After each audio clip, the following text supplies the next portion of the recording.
السلام علیکم پیارے بچوں، آپ سب کیسے ہیں؟ امید ہے کہ آپ سب خوش اور تندرست ہوں گے۔ آج ہم ایک بہت ہی پیاری اور اہم حدیث کے بارے میں سیکھنے والے ہیں۔ ہمارے پیارے نبی صلی اللہ علیہ وآلہ وسلم نے فرمایا، رسول اللہ صلی اللہ علیہ وسلم، ان الحسد یاکل الحسنات۔ ترجمہ، بے شک حسد نیکیوں کو کھا جاتا ہے۔ بچوں، سب سے پہلے ہمیں یہ جاننا ہے کہ حسد کسے کہتے ہیں۔ حسد وہ ہے کہ جب ہم دوسروں کو خوش دیکھ کر خوش نہ ہوں بلکہ دل میں جلن لگے۔ اگر کوئی بچہ اچھے نمبر لے آئے اور ہم خوش نہ ہوں بلکہ سوچیں کہ کاش یہ کامیابی اس کے پاس نہ ہوتی، تو یہ حسد ہے۔ اگر کسی کے پاس خوبصورت کھلونا یا نئی سائیکل ہو اور ہم جلیں تو یہ بھی حسد ہے۔ لیکن پیارے بچوں، ہمیں یاد رکھنا ہے کہ حسد کرنے سے ہمیں کچھ نہیں ملتا بلکہ ہم اپنی ہی نیکیاں کھو دیتے ہیں۔ چلو بچوں، اب میں آپ کو ایک چھوٹی سی کہانی سناتا ہوں۔ ایک گاؤں میں دو دوست رہتے تھے، علی اور احمد۔ علی ہمیشہ محنت کرتا، سب کی مدد کرتا اور دوسروں کی خوشی میں خوش ہوتا۔ احمد ہمیشہ جلتا رہتا۔ اگر علی کو استاد نے انعام دیا تو احمد جل گیا، اگر علی کو نیا بستہ ملا تو احمد کو برا لگتا۔ وقت گزرتا گیا، علی خوش رہتا، سب اس سے محبت کرتے اور اللہ بھی اس سے خوش تھا۔ لیکن احمد ہمیشہ غصے اور حسد میں جلتا رہا۔ اس کے دل میں سکون نہ تھا، اس کی دعائیں بھی قبول نہ ہوتی۔ ایک دن استاد نے احمد کو سمجھایا، بیٹا، اگر تم دوسروں سے حسد کرو گے تو تمہاری نیکیاں ایسے ختم ہو جائیں گی جیسے آگ لکڑی کو جلا دیتی ہے، لیکن اگر تم خوشی سے دعا کرو گے تو اللہ تمہیں بھی انعام دے گا۔ یہ سن کر احمد کو سمجھ آ گئی اور اس نے حسد چھوڑ کر دعا دینا شروع کی۔ پھر دیکھتے ہی دیکھتے اس کی زندگی بھی بدل گئی۔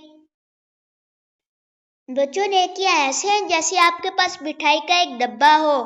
جب آپ نماز پڑھتے ہیں، قرآن پڑھتے ہیں، والدین کی بات مانتے ہیں تو آپ کے ڈبے میں مٹھائی بھر جاتی ہے۔ لیکن اگر آپ حسد کرتے ہیں تو ایسے لگتا ہے جیسے چوہا آ کر مٹھائی کھا جائے، یعنی آپ نے جو نیکیاں کمائی تھی وہ سب ضائع ہو جاتی ہیں۔ چلو بچوں، اب آپ سے چند سوال ہیں۔ حسد کرنے سے کیا ہوتا ہے؟ نیکیاں ضائع ہو جاتی ہیں۔ ہمیں دوسروں کی خوشی پر کیا کرنا چاہیے؟ خوش ہونا چاہیے اور دعا دینی چاہیے۔ اگر آپ کا دوست اچھے نمبر لے آئے تو آپ کو کیا کہنا چاہیے؟ ماشاء اللہ، بہت اچھا کیا، اللہ تمہیں مزید کامیاب کرے۔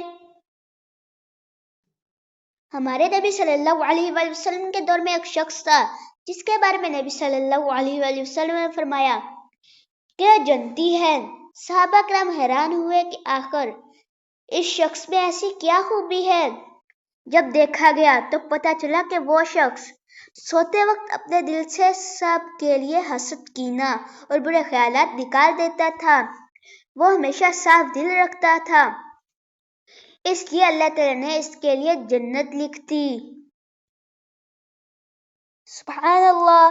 بچوں، اس حدیث سے ہمیں یہ سبق ملا، حسد نہیں کرنا چاہیے، دوسروں کی خوشی میں خوش ہونا چاہیے، سب کے لیے دعا کرنی چاہیے کہ اللہ انہیں اور زیادہ کامیابی دے۔ صاف دل رکھنے والا انسان اللہ کو بہت پسند ہے۔ سبحان اللہ۔ پیارے بچوں، آج ہم نے سیکھا کہ حسد کرنا برا ہے اور یہ نیکیاں کھا جاتا ہے۔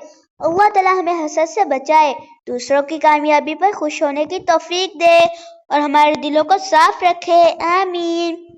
بچوں، اگر آپ کو کہانی اور سبق پسند آیا ہو تو دوسروں کو بھی سنائیں تاکہ سب حسد سے بچ سکیں اور نیکیاں کمائیں۔